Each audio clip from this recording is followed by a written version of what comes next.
Look at that video. He says that 20 people, over 10 people have been arrested in Kisumu. If we can see any of those faces before in the Kisumu courts, then I would say the CS is saying the truth. These faces, none of those faces are representative. In fact, the people they arrested are the ones who are defending the church, Orengo, Sifuna, and the congregants. Those are the people who are being punished for fighting and protecting the church. And it's even alleged that the OCS of Kondele was involved alongside those goons who are the ones carrying arrows and bows. So the CS should be honest with us, first of all. If he wants to say that he's holding accountability, let it come with some level of honesty before the people of Kenya, before he starts putting himself on a high horse. So on that circumstance, who do we believe now? Look at the those team faces. that is alleging what you're saying now, that the people arrested were before. defending the church, or they actually You see, they were actually defending the church. The ones that have been arrested, all these criminals that we're seeing, the ones with the bow and arrows, none of them were arrested. Is that allowed to defend the church? You see, because they're all offenders here. You see, arrest them both. If you feel they were doing something wrong, then arrest both of them. You cannot arrest one side because you feel they are not perpetuating your kind of violence. Then you leave the other side. But how do you know it's only the ones who are message. defending the church that were arrested? You see, he says there are about 14 of them. They've not even been presented in court. They're saying, but no, he has said they have been presented in court.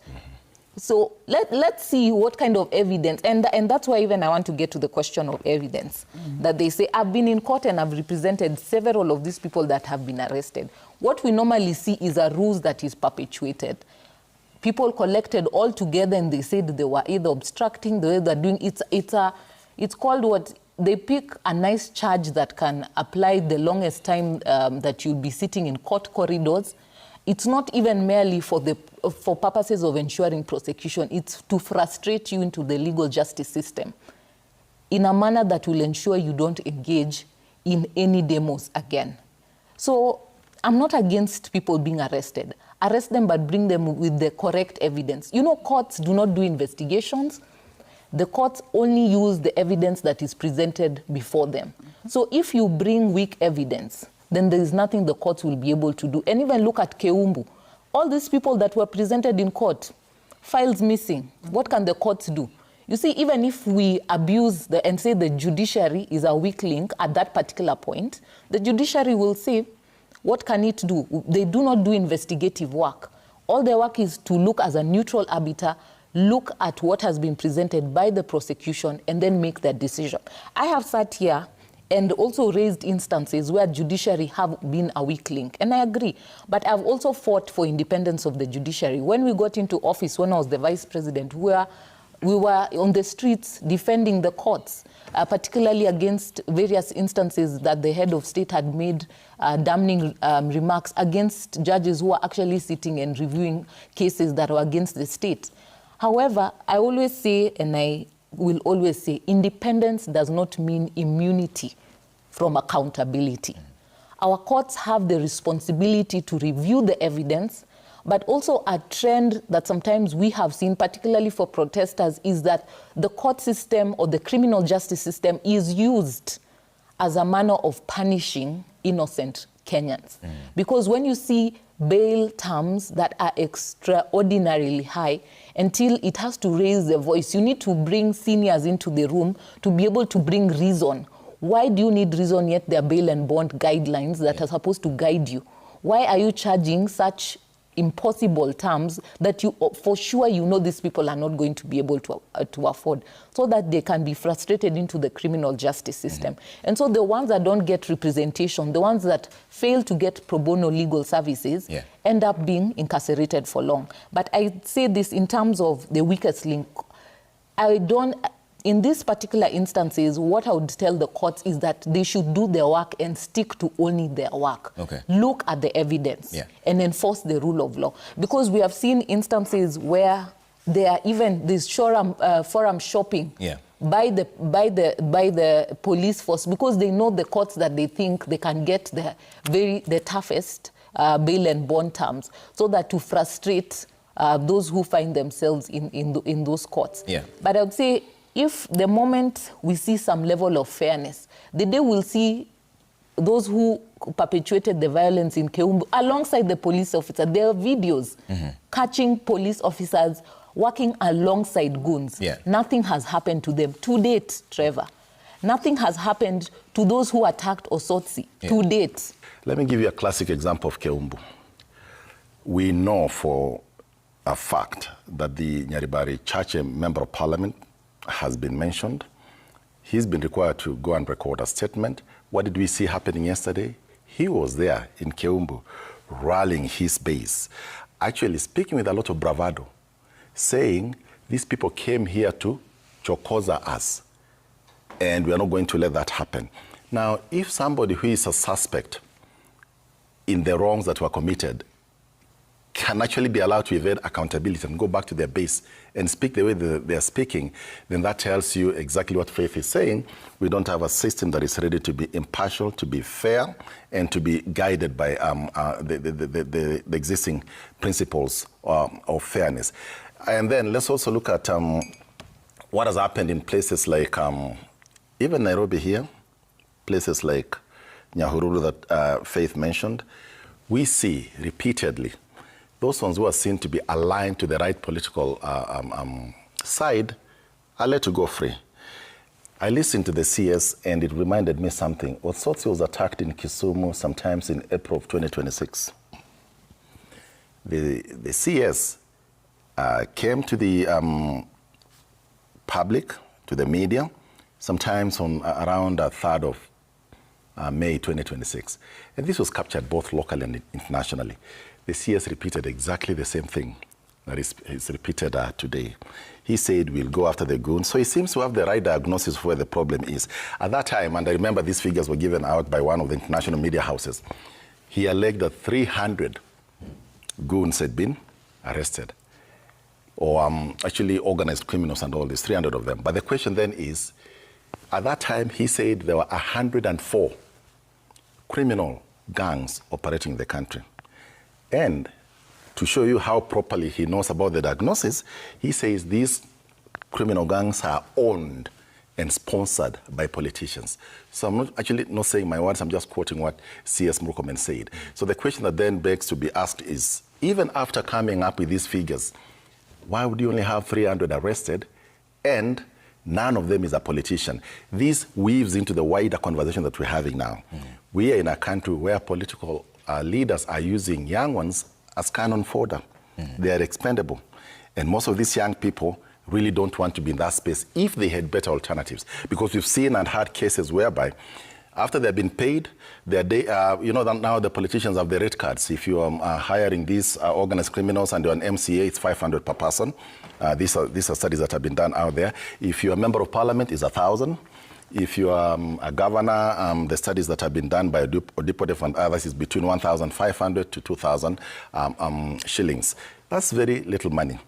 The drivers of this kind of behavior from the young people, again, as we said earlier on, is really no lack of meaningful choices, because like my favorite development theorist, Amartya Sen, says, some choices are no choices at all. So these guys are forced to take choices that are no choices at all. At the end of this dirty stuff that they do, some of them have been known to discard their machetes and all this, bloodied out in toilets and all this, which means they are not really proud of what they are doing. You know, states do not lose control overnight. It starts slowly, it progresses, and then the law enforcement agencies cannot take control at all, because they let one step be taken and then another one, and that is it. So we're treading really very difficult waters and dangerous waters as Kenya. And I would want to say that it's not necessarily just about reforms. It's about accountability. It's about constitutionalism. It's about the rule of law. I think one big question we need to ask ourselves is, why are politicians today using the young people as their voice of violence on fellow Kenyans? And it's because they have turned, instead of using dialogue and democratic principles, we are turning the country into a violent country that does not resolve its issues whether it's between political parties or between when people want to go to the streets.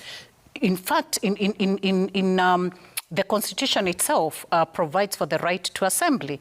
So if the people want to go to the streets to petition or raise an issue, are being stopped from doing that, it's because someone is afraid of the message that is going to be projected. And so this political game is weaponizing young people, unfortunately, because of the situation that has been raised, because they are frustrated, they don't have jobs, the economy is bad. And until we realize that as a country, we all have a responsibility to change this narrative, it will be too late. And so for me, it's action, and action not tomorrow, action today. Okay. Action not by politicians only, but by the agencies that are responsible for security and safety of Kenyans. Just using young people as a commodity to perpetrate impunity as the currency. And the political actors are the buyers. You know, we keep focusing so much on the supply side and we forget the demand side that is actually driving this goonism culture. Our country, I would really say, we are struggling from a problem, not really a policing problem, but I would say it's political financing problem guised or dressed as a policing issue. Goons are young people who are striving to make a dollar, striving to make a buck. Their poverty is the problem that we have in the country, and I would say it's a deep-seated reality that when you meet people that you see a true reflection of what people are going through. And so young people are the easiest currency in which you can tell them you can make this amount of money at such a short period. You know, it was so sad even when I saw the PS, the situation where that young man was killed, and for such a small amount of money. And you realize people are fighting for a currency because they believe this is their only way out. Because once this political season is out, they go back to the normal struggles, they go back to the normal suffering. And I say a reality that we must reflect on is if we look at a historical situation, how goons have been used over the period of time, you see goons grow and they're organizing themselves, and now they've gone to school. You see, these young people have not just been idle. It was free primary education. They have gone to school, they're organizing themselves, they're very intelligent. They also use technology just like any other person. And after this season, where do you think they'll go? They will not poof and disappear in the air.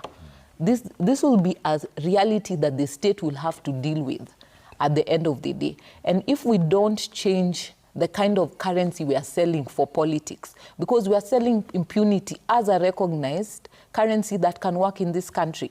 And if you look at even the Kregler report, the Waki report, the TGRC report, even the Kofi Annan report, the same mantra is there that we are playing with. They kept saying use of the youth, use of young people as a commodity to perpetrate impunity for purposes of political expediency. And we're seeing the same steps, the same challenges, the same issues that have been raised in so many different reports still permeating. Okay. It's like our state wants to see, we want to do the same script, play the same game, and yet expect a different outcome. We're just playing with the same fire. What we have seen, and Trevor, you have watched all these videos, and have, the journalists have been, bringing it to us live on TV. What we have seen is police and the law enforcement officers at times just turning their back as people with machetes get onto the streets. We have seen videos circulating where people are not masked, and they're actually, giving hate speeches and saying, we will make sure that you don't go to the streets to protest. We will make sure that, it's people attacking churches, places of worship, fundamental freedoms are at risk. So it's actioning to make sure that there's no impunity, to make sure that the police can apprehend. And we are saying, follow the rule of law. It is about apprehending, it's about prosecution, it's about convictions through a judicial process, it's about actioning. It's not about, it's not about police excesses. It's really just doing what you should be doing as the law enforcement. It's about fairness or accountability, because you say the ones who are arrested were the ones defending the church. Are you saying that the Linda Mwananchi team had their own set of goons, or is it the church that had their own set of goons? No. You see, Kenyans can decide to defend themselves. Kenyans can decide to defend themselves. We have seen instances where people have come out to defend themselves. Because this is exactly what even the CS earlier on was complaining about, saying that this violence is perpetrated on both sides. You know, if you're saying it's perpetrated on both sides, you see, it means people would be coming to plan to perpetuate violence. But there are instances that people defend themselves when they are attacked, because you cannot wait. When you see people coming with bows and arrows, Trevor, you cannot sit pretty and wait for your deathbed. Don't you find it strange that you would know that the ones defending the church were the ones who were arrested and not the other ones on the other side? How would you know this? Because that is the information that we have gotten. The people who are actually there, well, you see, they'll be taken through a trial process. And the trial process will be able to see what purported evidence they have to say that these were the ones who are actually attacking the church. Vis-a-vis what the evidence of the rest will be able to give evidence in court to say these were actually defending the process, the premises of the church, because you had youth there, you had various men and women who were in that church. So when people try to repel or chase away those who come to attack them, fine, even if you arrest them and you feel they have done a wrong, let them be processed through the criminal justice system fairly like everyone else. But something else that needs to be done is that there must be a level, we know, even well-known government, high government officials who are always giving us here statements, who are recruiting these goons alongside with the police. We have seen them taking photos and selfies with them in their private jets and private planes, and yet they come and tell us these are perpetuated by the opposition. You know, we can't play favorites. Accountability means on all sides. So if you're saying opposition or Linda Mwananchi have been found engaging with goons, arrest those you believe who have been found engaging. But similarly, the government cannot continue allowing those they deem are politically correct to engage in goonism. Then we say we are holding the country, we will be able to ensure accountability, we are arresting people, we are bringing back order into the country. Because if you've seen the spate of violence that has happened, even over this weekend, goonism takes a life of its own. Once you arm them with weapons, they're not going to disappear. They're going to engage in also other acts of violence. All right. Is it practical to have the leader of DCP come write a statement, Zahir come write a statement, without creating political turmoil in the country? Why would there be political turmoil? That tells you that these politicians have actually weaponized. Followers would react. Trevor, you know, sometimes as a country, let's not forget that we are not immune to what has happened in other parts of the world. There are people who are constantly saying that the country could go down the path of Haiti. I don't even want us to go outside the continent. Let us actually start by what happened in a country called Sierra Leone. From 1991 to 2002, they were under somebody called Fode Sanko, and he was leading the so-called Revolutionary United Front. The same playbook: get young, marginalized, easy to prey on young people, and really turn them into your attack dogs. And what Fode Sanko had actually done is to brainwash them to a level whereby they were calling him Papa. So I don't know what these politicians here, the levels of brainwashing they get to the young people. So that in itself is a problem. It is a problem that we cannot get accountability within the confines of the law, because those ones who are supposed to enforce it are so afraid that if they did that, then the supporters of these various politicians will come up in arms and all this. That in itself is a problem for me. No, accountability, and I like the question you asked. You know, is there a side that should not be held to account?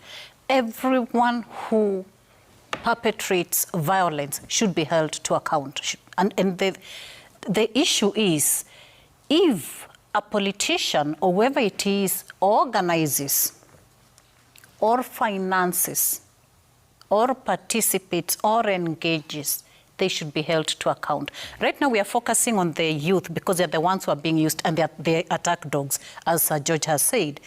But beyond the attack dogs, there are those that are financing them and organizing them.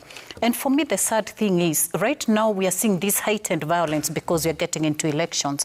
What our leaders are not remembering is after 2027, what happens to these goons and these criminal gangs? They'll transform into extortion. They'll transform into you have to pay me to protect you. So it's not actually not a simple thing to it's not something that we should take lightly. It's a very serious issue. Accountability starts with all the law enforcement agencies, as I said. It goes to the politicians who are hiring people. They should be held to account. And by the way, no one is above the law. It doesn't matter who it is. As long as you mobilize, you have hate speech, you're careless with your remarks, you incite people. Honestly, the institutions that were created through the Constitution that we are proud of as Kenyans, and they're not working. They're not doing what they should be doing. So it's holding those institutions into account. It's holding the political class into account. It's we as Kenyans standing up and saying enough is enough. We're not going to be dragged into a failed state. We're not going to be dragged into a state that has no rule of law, because we're actually seeing the law enforcement ceding their responsibilities to criminally organized, to criminal gangs and to goons. So it's about taking responsibility as Kenyans. It's about the young people saying, why am I being used? And the important question, therefore, is how do they put food on their table? How do we work to ensure that economically they can sustain their families? So it's a bigger question than just, the goons themselves. We should ask, what are the drivers? What are the structural causes of people being on the street? Trevor, you see, this country, we have enough legal instruments. We have the we have the trace under the Anti-Corruption Act. You can engage in tracing of funds. How do funds move? These goons, they don't manufacture the money. And mostly it's done in cash. Even if it's done in cash, you can identify how that money is withdrawn from who.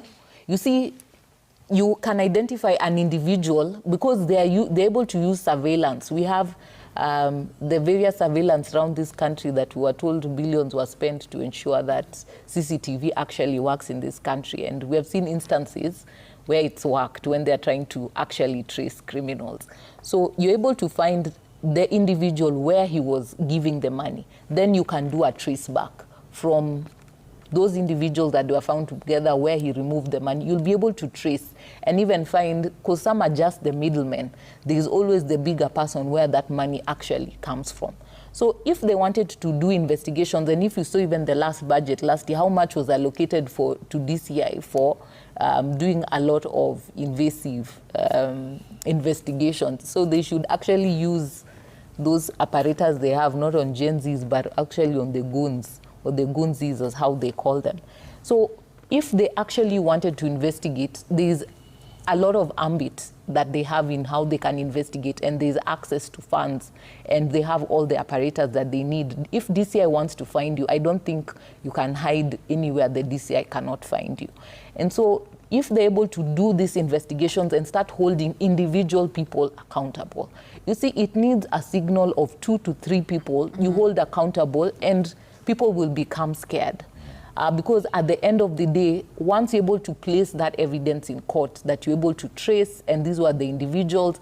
And remember, these young men that are picked at the end of the food chain, they will, of course, tell you once they see things are bad, they will say where they got the money, who is the person who hired them. You saw the ones that were arrested at All Saints. They're able to say who is the perpetrator behind, and we've never seen that person writing any statements anywhere. Yeah, because it comes out to the same thing, evidence. It ends up being hearsay. You see, it's not hearsay. It's somebody giving evidence. They can become prosecution witnesses because they can say, I got this money from this person. Give us evidence of how. So he'll be able to trace, they met here at this time, at this particular place with 1 to 3 other persons. And so that can be the start, that we can use that evidence to deal with one person, and then people will fear. But as long as this kind of thing happens that we say we only deal with the last people in the food chain, or there's promises that your bail will be paid, and then your file will disappear, the matter ends. Which means we come back full circle again, the judicial system, because even then, it's not the judicial system. Judiciary don't keep police files, Trevor. But we know that even if one of the politicians actually brought to court, they'll get lenient cash bills, which they'll just pay, and then the person complaining will disappear in the process in terms of just not giving the evidence. Then we are all out. No, we have witness protection in this country nowadays. So the moment you feel this is a witness that can be threatened, you put them under witness protection. Files are never kept by the judiciary. It's the prosecution and the police that have that responsibility. As long as everyone does their job. You see, you can't blame judiciary for faults that are perpetuated by the police. Because if you don't bring a file to court, the courts cannot go. They can issue orders, summon the investigative officer to give the file, then he can say the file disappeared. And we have seen the games even happening, even till the Rex Masai case that is ongoing now, that there was even concessions that things were removed or destroyed. But you see, at the end of the day, judiciary can do its part by ensuring they follow the process. They demand someone, whoever needs to be summoned, those who need to be put under witness protection. We have a witness protection agency that is up and running. So as long as everyone does their work, meaning there is goodwill, I'd say we have the legal arsenal to prosecute, to hold these people accountable. What we don't have is the willpower to fire that enforcement gun. The people yesterday we knew, Trevor, you and I, that didn't even have a dime, now they are rolling tons and tons of money in big fundraisers and other things like that. Where are they getting that money from? Because unless they grow a money tree somewhere, I think we have in this country sufficient mechanisms to track and trace the bad guys if we wanted to do that. And the people who are in positions of power shouldn't actually think that they're doing Kenyans a favor by doing what they're supposed to do. When you come here to Citizen, you wake up in the morning, you're here, you're doing this because it's your job. Let everybody do their job using their job manuals, their job descriptions, and they do it well. I don't think the DCI, the police and all these are told to be negligent in their duty. I've just seen a clip that you were playing of a motorcycle that has clear registration number plate, right? We saw a vehicle in one of the other clips that had where stones were being collected from. Somebody was actually going to a car and picking stones from a car. That's a very good starting point. We have very well-trained investigators in this country. And Trevor, all these people that are employed by government are actually being paid through taxpayers' money. We pay for their existence. We pay for them to be in those offices. And so when they are not able to undertake investigations, it worries me. And as George has said, we've seen instances where they actually fast track, investigations and quickly arrest protesters, quickly arrest human rights defenders, quickly arrest, digital influencers who are promoting constitutionalism, democracy, and the rule of law. So how is it then that when it comes to Goonism and where politicians are the ones leading, they're not able to, to arrest them? So it's selective accountability, it's selective use of those offices, and I think we need to have this, addressed and resolved. Trevor, I would say without a doubt that these are attacks against Linda Mwananchi. I think I've experienced my first live events of meeting goons or seeing those kinds of violence. Even just speaking from a point of view as a woman, that is not something that you could want to sponsor because it is violence that lands anywhere. And unless you face it directly and even seeing the pain of the family who lost their loved ones and that stoning, that is not something you can sponsor because at the end of the day, these people you're working with, and it's a very painful experience to see and a very scary experience. And so I would say even as a woman leader, that is not something that I would even condone at any level because seeing it at first hand, it's something that I would never tolerate or allow.